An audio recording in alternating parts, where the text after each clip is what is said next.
The night had settled over the Belarusian marshlands like a heavy wool blanket, dense and damp, swallowing every stray sound with an almost predatory patience. It was late autumn of 1944, and what little moonlight filtered through the jagged clouds only served to illuminate the destruction scattered across the landscape. Burned birch trees, splintered artillery carts, and the metallic skeletons of machines that had once roared with purpose. A soft drizzle began to fall, thin at first, then more insistent, drumming gently on the turret of the T-34 as if trying to rouse the sleeping metal giant. Inside the tank, dim red lamps glowed faintly, casting long, trembling shadows across the cramped interior where the crew sat in an uneasy silence. The engine had been cut hours ago, leaving only the occasional tick of cooling metal and the distant croak of a marsh toad to break the stillness. Lieutenant Yuri Mikhailov rubbed his palms together, trying to coax warmth into his fingers. The leather of his gloves was cracked, soaked at the seams. He could feel the fatigue tugging at the edges of his eyelids, but something, a pressure in the air he couldn't quite name, kept him alert. His crew felt it too. He could see it in the stiff shoulders of the driver, Kolya, in the way the gunner, Anton, kept chewing the inside of his cheek, jaw visibly clenching each time the wind made the trees rustle. The Soviets had pushed deep into territory the Germans had abandoned in haste, but the retreating Wehrmacht had grown unpredictable. Mines, ambushes, sniper traps, none of that unnerved Yuri. What unsettled him was the string of destroyed tanks they had found along the forest edge earlier that day, each one torn open not by explosives, but by something far stranger. It looked like someone peeled them apart, Kolya had muttered, eyes wide, like opening a can of meat. Yuri hadn't disagreed, not aloud, but the image had sunk deep into him. He had examined one of those tanks personally, its armor bent outward, split at peculiar angles, as if some titanic force had gripped the metal and twisted until it surrendered. No scorch marks, no shrapnel, no footprints, just the quiet ruin left behind. Now, with dusk long gone and the cold tightening its grip, the weight of that sight sat heavily on every mind in the claustrophobic hole. "We should move by dawn," Anton whispered, breaking the silence. "Or before. I don't like staying still." Yuri lifted his gaze from the periscope, where he had been scanning the tree line for movement. "We burned too much fuel in the last advance. We wait for the supply trucks." "They might not make it through the marsh," said Sasha, the loader, voice low and hoarse. "And..." No one wanted to say it. "And something is out there." The radio crackled suddenly, making everyone flinch. Static hissed like a long exhale. Yuri leaned forward, adjusting the frequency dial. "Unit, anyone, respond, unknown threat." The voice sputtered, swallowed by white noise. "Base command, repeat last transmission," Yuri said sharply into the receiver. Nothing. Only the marsh breathing. The drizzle thickened now, tapping harder on the armor plates like impatient fingers. Kolya shifted in his seat, muttering, "It feels like the whole forest is listening." Another sound rose then, soft at first, a distant metallic groan, as if something heavy was dragging itself across the ground far beyond the tree line. It was muffled, but distinct, a low and deliberate scraping. Everyone froze. Anton slowly reached for the trigger of his machine gun. Sasha pressed his ear to the turret wall, trying to pinpoint the direction. Kolya's hands hovered just above the ignition switch, trembling. Yuri held up one hand, demanding stillness. He listened. The sound faded, swallowed by the wet wind. But something else remained. A vibration. Subtle, barely noticeable, like the faint tremor of footsteps far too large to belong to any man.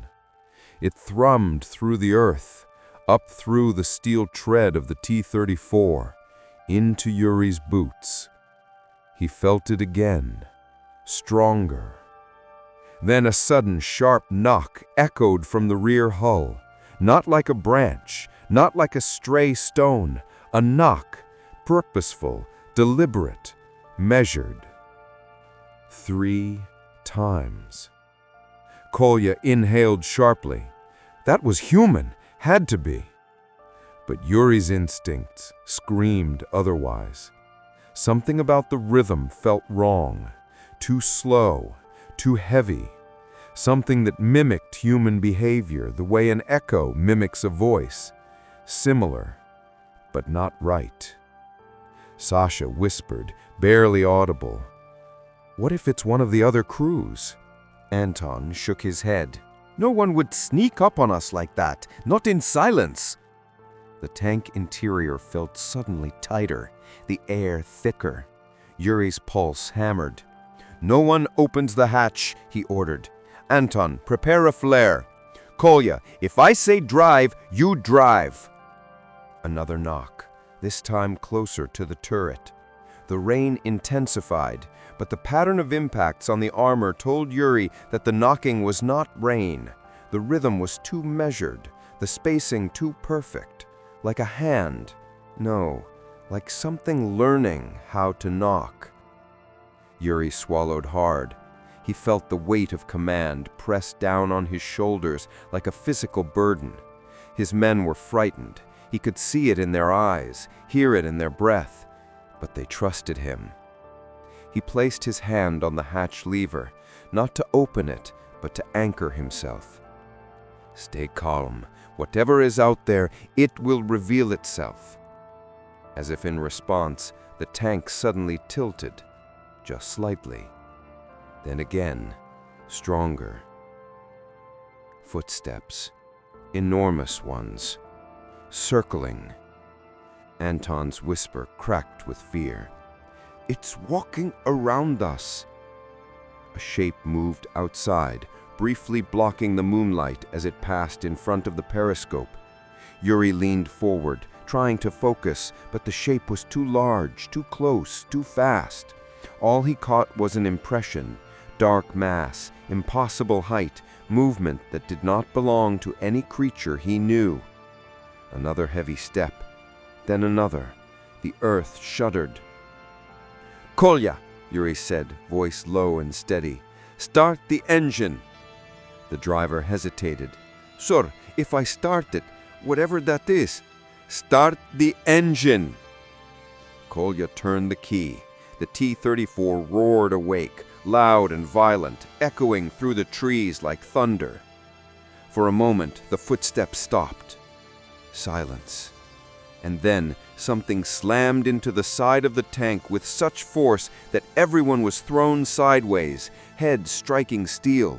The turret shook violently. Sasha cried out, clutching his shoulder. Anton cursed, grabbing the machine gun. Whatever lurked outside had just announced itself. Yuri steadied himself, breath ragged. Full power! Go! Kolya jammed his pedal on the pedal. The tank lurched forward, treads churning up mud and water as it forced its way toward the tree line. A scream, not human, but metallic, ripped through the night as something scraped along the hull, dragging claws or tools or something Yuri could not name across the steel plates. Sparks flew in through the firing slit like fireflies. Anton fired blindly through the turret gunner port, tracer rounds slicing through the darkness. The forest exploded into motion, branches snapping, mud splashing, the roar of the engine mixing with the thunderous pursuit of whatever ran beside them. Yuri caught one more glimpse through the periscope. Just a shadow, but impossibly large, running on two legs with unnatural speed. Its silhouette all wrong, limbs too long, mass too heavy. The tank broke through the first line of trees, engine screaming, mud spraying. The shadow veered away at the last second, disappearing into the darkness as if melting into it. But the impression it left, its sheer size, its speed, its intent, clung to Yuri's mind with cold fingers. As they tore through the forest, no one spoke. No one needed to. Because every man inside that tank knew one thing with absolute certainty. Whatever had crushed the other machines, whatever had peeled steel like fruit skin, whatever had walked around their tank in the dark, it had found them. It had touched their armor, and it wasn't finished, not even close. Dawn had not yet claimed the marshlands when the T-34 finally rattled to a stop. The engine coughed twice, sputtered like an old man losing a fight against his own lungs, and then fell silent in a final, exhausted sigh. The sudden quiet struck the crew harder than any noise could. After minutes of roaring flight through the trees, the absence of sound felt unnatural.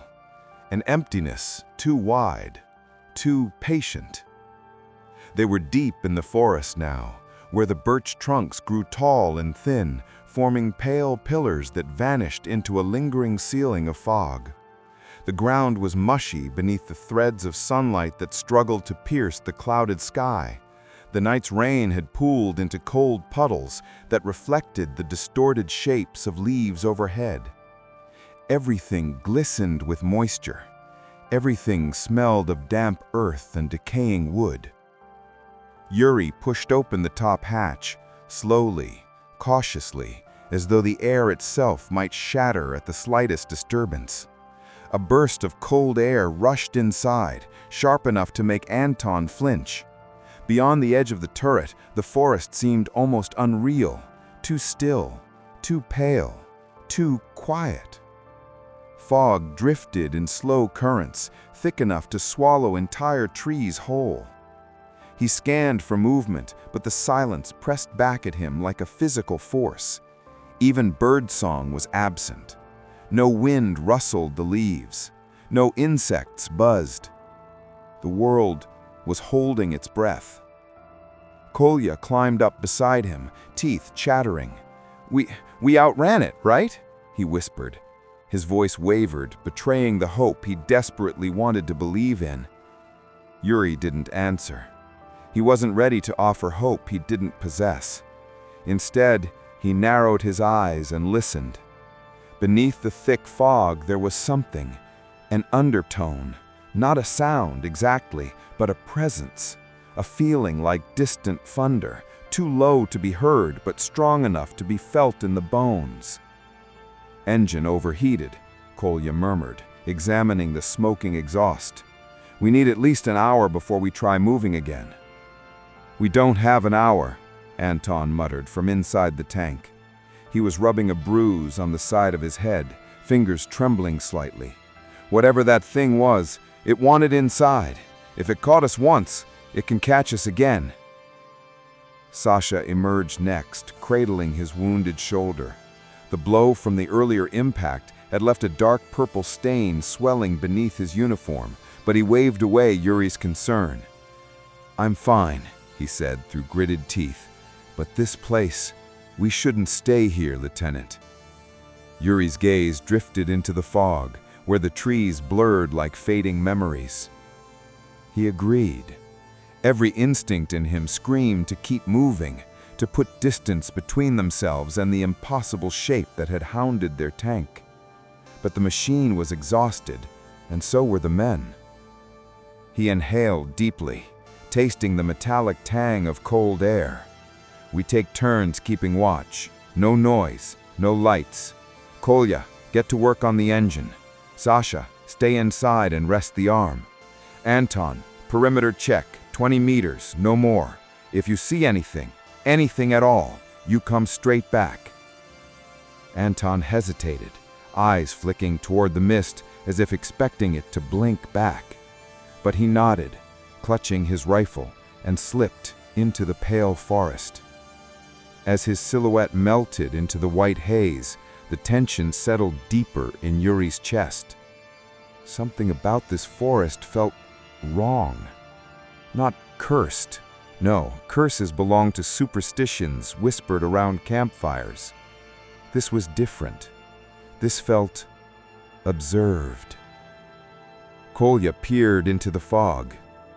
"Sir, what was that thing?" Yuri rested a hand on the cold steel of the turret. The memory of the colossal shadow running beside them replayed in his mind with brutal clarity. "I don't know," he said softly, "but it wasn't any machine, and it wasn't a man." A thin breeze finally swept through the trees, carrying with it a faint smell, metallic, burnt, and disturbingly familiar. Yuri stiffened. It reminded him of the tanks they had found torn open like tin cans.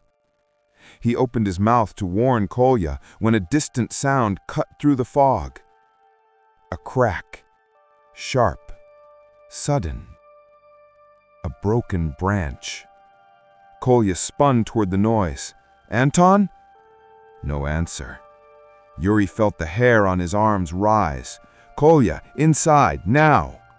Before Kolya could move, another sound emerged, closer this time. A low scrape, like something dragging itself slowly across the wet ground.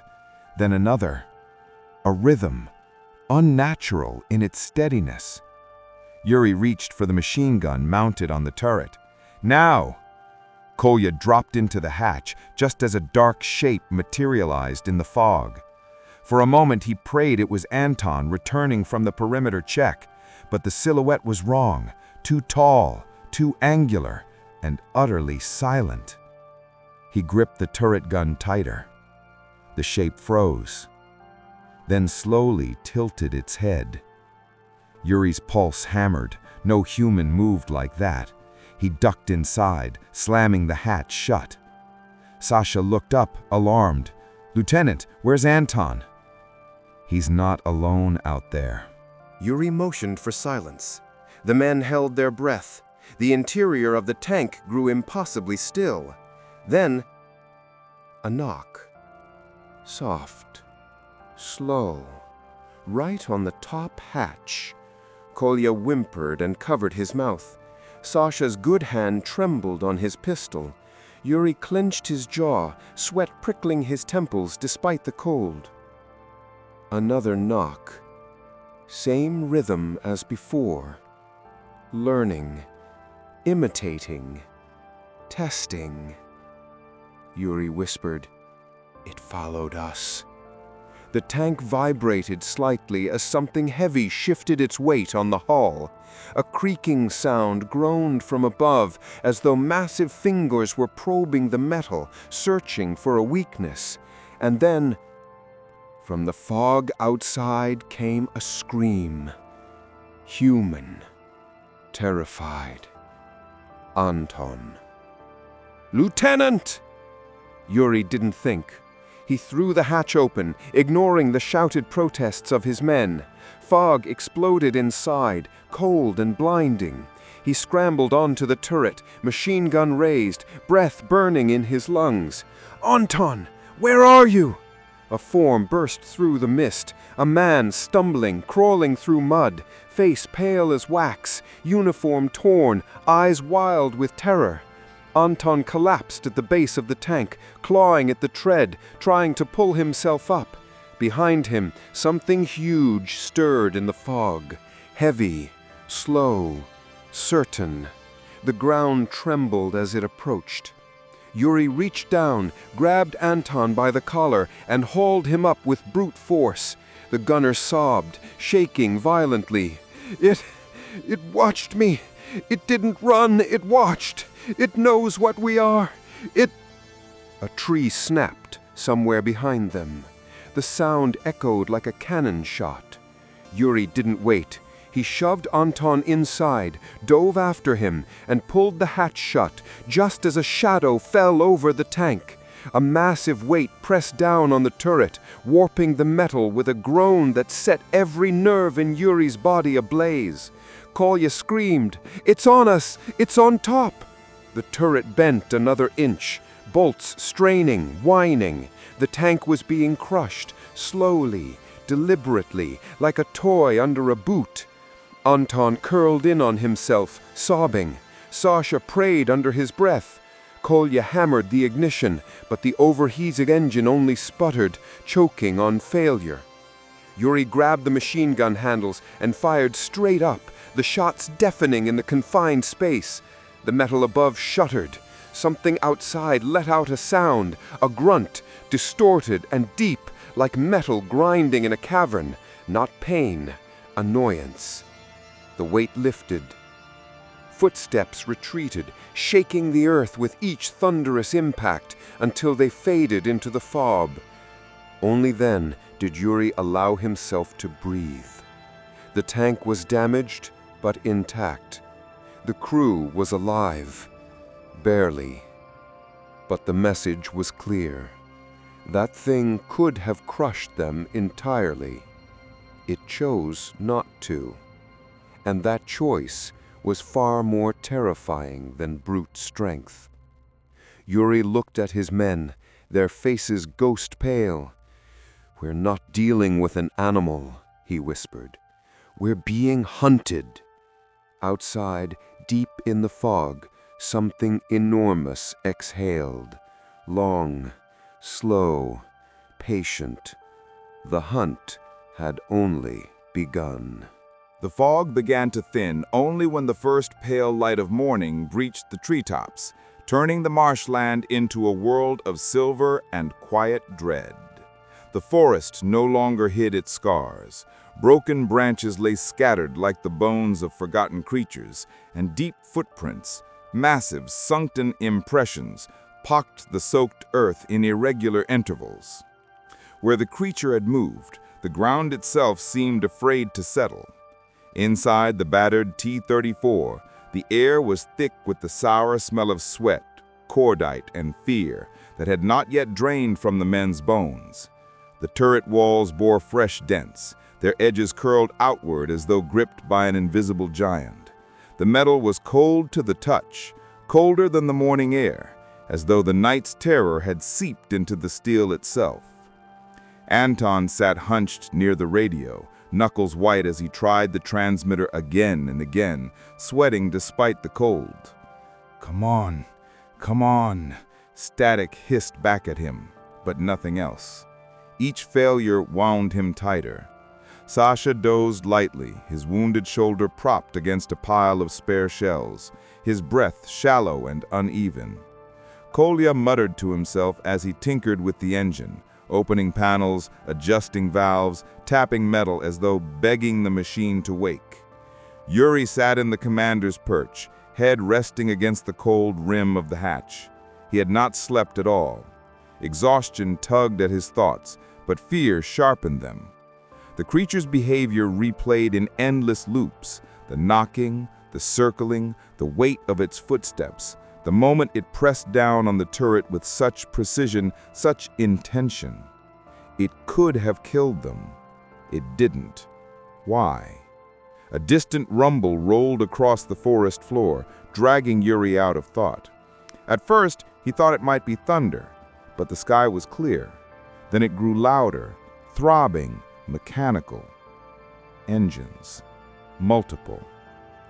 "Kolya," Yuri whispered. "Stop the repairs. Listen." Kolya froze. His eyes widened as the sound grew clearer. Diesel engines, grinding treads, and the low rumble of armored columns. Anton's voice cracked with hope. Is that ours?" Yuri climbed halfway out of the hatch, squinting through the thinning fog. And then he saw it. Dark shapes emerging between the birch trees, silhouettes resolving into armored hulks. Soviet tanks, at least a dozen. Behind them trudged infantry columns, rifles slung, boots sinking into the mud with each step. Relief hit Yuri so hard it almost hurt. Reinforcements, finally. He waved both arms. "Over here!" The nearest tank, a KV-1 with a scarred turret, slowed to a halt. The commander popped the hatch and stared at the mangled armor of Yuri's T-34. His face tightened. "Lieutenant Mikhailov?" he called. Yuri nodded. "We need evacuation and fuel. There's something in these woods, something hostile." "Hostile Germans?" "No." Yuri's voice was low and firm. "Not Germans." The commander's expression shifted from confusion to irritation. "Lieutenant, we have orders to secure the northern marsh route. If there are stragglers here, we'll deal with them, but we don't have time for—" He didn't finish, because a sound rose from the western tree line, a deep, guttural roar, as if the earth itself was protesting. The fog surged, pulled as though by unseen hands. Birds erupted from the canopy in frantic flight. The infantry froze. The tank crews turned their turrets in unison. Kolya whispered, "No, no, no, no." The commander's eyes widened. "What was that?" Yuri's voice was hollow. "Our hunter."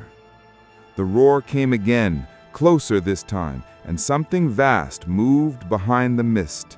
A shadow the size of a freight car slithered between trees, its form too large and too swift to be anything earthly. Sasha jolted awake. Anton backed into the radio panel, terror flooding his face. The infantry captain barked, "Weapons ready!" The fog parted, and the creature stepped into view. Even exposed under daylight, its form refused to make sense. It walked on two legs but moved with the weight of a collapsing building. Its skin, if it could be called that, seemed to Shimmered like wet iron, shifting with every breath. Its arms hung low, ending in clawed shapes that scraped grooves into the mud with each step. Its head was wrong, elongated, too narrow, turning with unnatural smoothness as it surveyed the Soviet column. A sound rose from it, not a growl, not a roar, but a clicking, grinding resonance, like machinery in agony. The infantry fell back. "What the hell is that thing?" someone screamed. The KV-1 fired first. The shell slammed into the creature's torso, detonating in a spray of fire and mud. The explosion threw chunks of earth into the air. Smoke billowed out. The men cheered. Too soon. When the smoke cleared, the creature was still standing, bent but unbroken. It tilted its head and charged. The ground shook as it sprinted, covering meters in seconds. Its claws tore into the KV-1 first, rending open steel plating with horrifying ease. The tank crew inside barely had time to scream before the machine was peeled apart like wet bark. The infantry opened fire. Bullets peppered the creature's body, sparking off its metallic hide, ricocheting into the trees. "Back! Fall back!" the captain yelled, shoving soldiers aside as the thing barreled through the line. Yuri leapt from the hatch, shouting to his crew, "Out! Now! Run!" Kolya slid down the side of the T-34. Sasha stumbled after him. Anton froze in panic, gripping the hatch rim. Yuri grabbed him by the collar and dragged him out. Behind them, the creature hurled the remains of the KV-1 aside and turned its glowing, impossible eyes toward Yuri's crew. It recognized them. Of course it did. "Move!" Yuri screamed. They sprinted through the marsh, boots splashing through icy mud, lungs burning. The infantry lines broke around them, men scattering as the creature tore through tree trunks like matchsticks.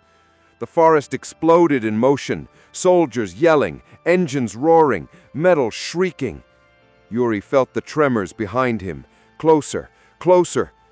Then a deafening blast split the air. A T-34 shell struck the creature's leg. Another hit its torso. A third slammed into its skull. The monster staggered. Tanks roared in unison. All guns fired. A wall of fire engulfed the clearing. Yuri shielded his eyes as the world disappeared in thunder and flame. The shockwave ripped through the marsh, throwing muddy water and shredded bark high into the sky. For a moment, just a moment, there was silence. When the smoke began to settle, Yuri forced himself to look. The creature lay half buried in the mud, broken, still. Its metallic hide flickered, then dulled. Sasha collapsed to his knees, sobbing from exhaustion. Kolya clutched Yuri's arm. "It's dead. Tell me, it's dead." Yuri stared at the fallen colossus. Steam rose from its fractured body. The earth no longer trembled. "Sim, it's dead," Yuri whispered. He almost believed it.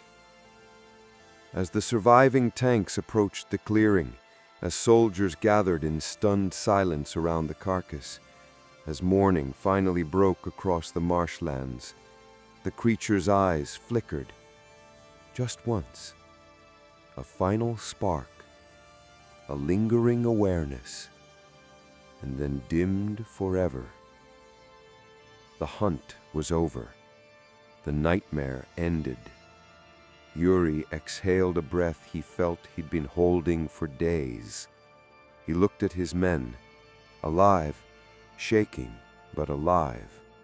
Whatever that thing had been, whatever purpose had driven it, whatever intelligence had guided its monstrous frame, it was finished. And the forest, at last, felt empty again. A world without the shadow that crushed steel.